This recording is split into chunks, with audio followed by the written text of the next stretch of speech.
Ladakh is a mountain desert across the Indian Himalayas. In the rain shadow of the mighty mountains, it's so high and dry that it's often called moonland. It looks more like a moonscape or a Marsscape. Well, this one is a picture of the Mars. Often called Little Tibet, this region remains landlocked, cut off from the rest of the world for half the year. Temperatures range from -30 to +30. Hi, I'm Sonam Wangchuk, a simple indigenous tribal from this remote Ladakh. I was born in an even remoter tiny village of 5 households. But that was a long time ago. Today, my village has grown 100% to become a village of 10 households. Perhaps still a little bit smaller than your city. We had no schools in our village, so I learned from the farmers, from the rivers, trees, animals, and above all, from my mother. I picked up English and other languages from the radio and meeting people from different countries. Later went to some schools and finally finished mechanical engineering. We love our Ladakh so much that while my engineering schoolmates went to Bangalore, Mumbai and the Silicon Valley, I came back to Ladakh and started solving problems of the people. Children's problems in school education, people facing harsh cold winters, and farmers facing water shortage in the face of climate change. I've been doing these things for the last 30 years and the world has been very generous. They have not only acknowledged but admired my work with various awards in different parts of the world. But today I have come here not to talk more about these things but to share with you a bigger challenge that Ladakh is facing and to seek your support in solving our problem. Yes, you can solve our problem, and not only that, you have the power to even avert a world war. Let me explain how. This is Ladakh. You see the famous Indus River flowing, and over there the dark mountains. Across that are the valleys of Nubra and Changtang, where we share our border with Tibet, which is now occupied by China. You may have heard that for the past few weeks, Chinese army has intruded deep inside Indian territory. This has been happening over years, and our shepherds who raise the famous Kashmir goats have lost a lot of their pastures and are in deep trouble. Now, the Indian army is there in large numbers across those mountains, matching China's soldier to soldier, bullet to bullet. But I don't think that is a solution. Both these countries are nuclear powers. And push comes to shove, India doesn't need all of its 160 nuclear weapons to raise all Chinese cities, and vice versa. And that could soon escalate into a full-fledged world war, World War III. Therefore, I have come to seek your support in solving this. You, my friends, have the wallet power, which in this case can even diffuse a bullet war between different countries. Let me explain how.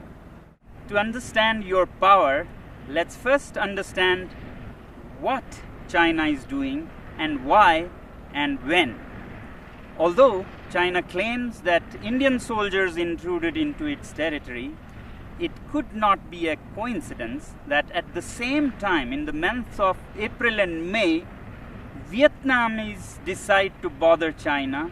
Taiwan and the US Navy also decide to bother China. And the timing is important. This is the time when the whole world is dealing with the pandemic. Who would even think of border disputes? But one country has serious reasons to do that, and that is China. China, being a totalitarian regime, fears not so much the bullet power of India or the US. What it fears most is its own people.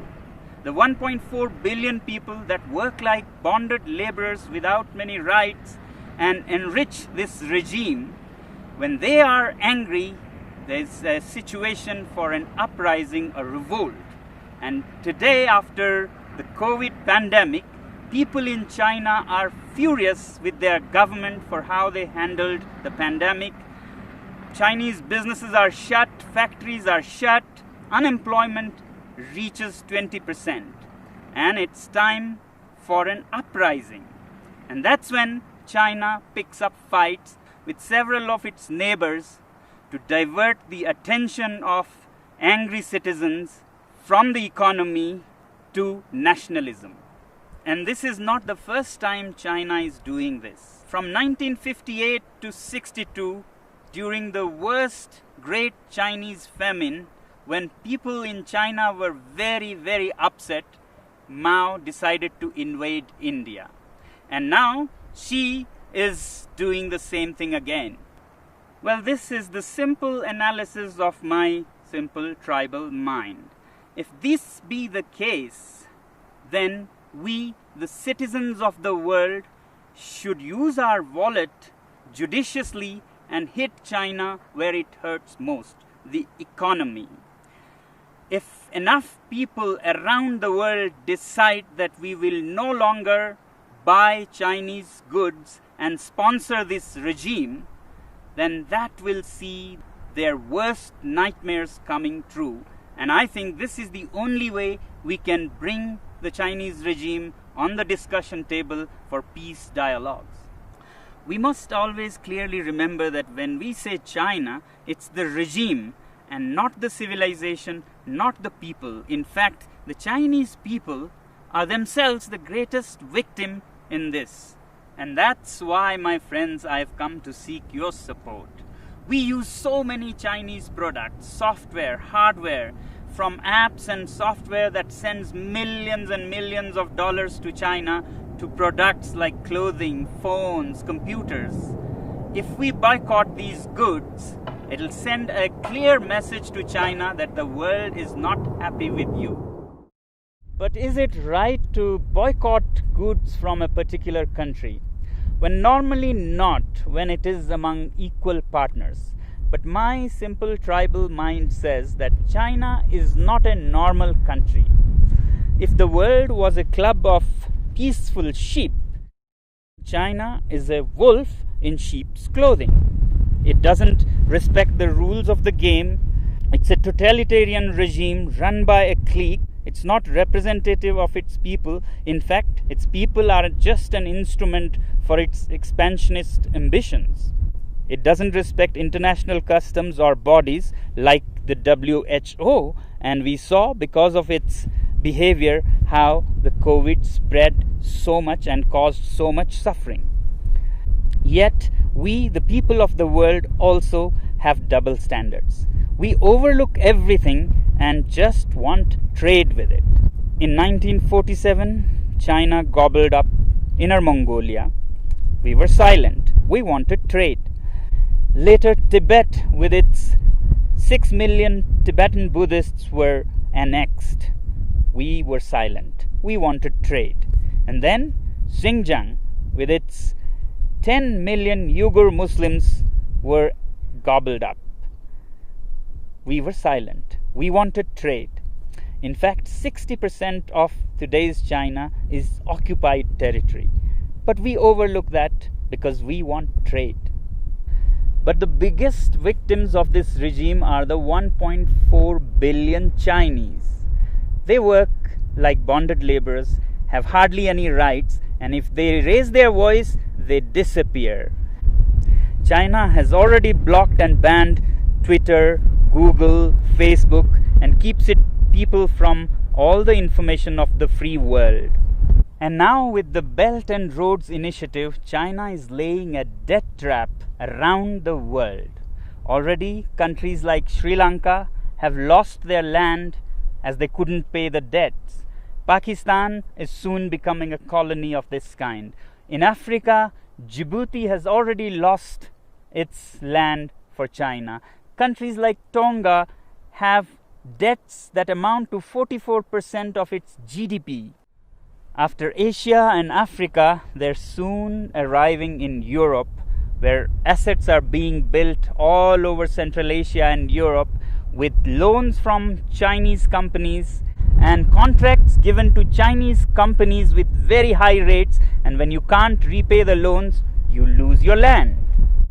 To my simple tribal mind, these belts and roads are the veins to suck the blood of the world, to send finished Chinese goods and to suck resources and money from around the world. But we overlook all these facts because we are addicted to cheap Chinese goods. We must also find out, why are these goods cheap in the first place? Can we ethically make cheap goods like this? Well, they are cheap because the labor is low paid, labor laws are hardly there, and natural resources are plundered like there is no tomorrow. State subsidizes utilities to artificially lower their prices, and they manipulate currencies in their favor. So it's time that we, citizens of the world, take our wallets into our hands and say we have personal economic sanctions on this regime. And yet in the free world, we have the double standards to say that if our own country has environmental and human rights restrictions, we move our factories to China. Well, aren't Chinese people human beings with human rights? Isn't nature in China a part of this planet? Now, some people would ask, is it practical? How can we manage without Chinese goods? And what are the alternatives? Well, if we are determined and give enough time to businesses and industry, things will adapt themselves. So that's why I say boycott made in China, software in a week, hardware in a year. So your software apps like TikTok, Hello that you have on your mobile phones, you can immediately uninstall and uninstall in millions so that China gets a message. As for hardware like phones, computers, clothing, we take a year and slowly choose products sourced out of the free world. And my simple tribal analysis says that if you give time and clear determination, then businesses will adapt. A new ecosystem will develop where there'll be enough goods to cater to people who don't want to buy Chinese goods. Just like vegan people or Jain community, they don't eat certain things, they don't go hungry. Businesses adapt and they get what they want with time. As for replacements and alternatives to Chinese goods, I really don't think that we need an alternative for everything. We have been buried under cheap Chinese goods. We have made our houses into museums cluttered with cheap things that we don't even need. Why do we need 10 pairs of shoes? Why can't we do with 3 pairs of shoes made very nicely by local craftsmen? Why do we let these goods pollute our rivers, lakes? Can we learn to live simpler? These lockdowns have actually taught us that we can be happy with much less. So can we also think out of this box and talk about a simpler life with local products? If you want to learn more about how to live happily with simpler lives, please look up our movement, ilivesimply.org. You may not agree with me, but if we keep appeasing China because of our addiction to trade with it and overlook everything else, my simple tribal mind says that we might even be repeating history. How in the late 1930s, the British government led by Chamberlain kept appeasing Hitler and giving in to its demands, finally led to the Second World War. If we continue on the same path, we might either be leading the world to a third world war or a world dominated and colonized by China. Let me help you understand further what our addiction to trade with China can land us into. Here's a story of the great Indian monkey trap. Man puts a sweet bait into the pitcher and then ties this pitcher to a tree with a very small opening. And the monkey comes, puts his hand into the pitcher, grabs the sweet. As it closes its fist to grab this bait, the opening is so small that a closed fist cannot come out of its mouth. But the monkey does not understand that all it has to do is let go of its little booty to free itself from slavery. It struggles and struggles to get its hand out, but doesn't open its fist and let go of the bait. Continues for all night, and in the morning, the shrewd hunters come and catch it, all because of its attachment to its booty. I hope we are more evolved than monkeys and can let go of such baits. Well, this is all that the last citizen from the remotest part of the planet can say. The choice is yours.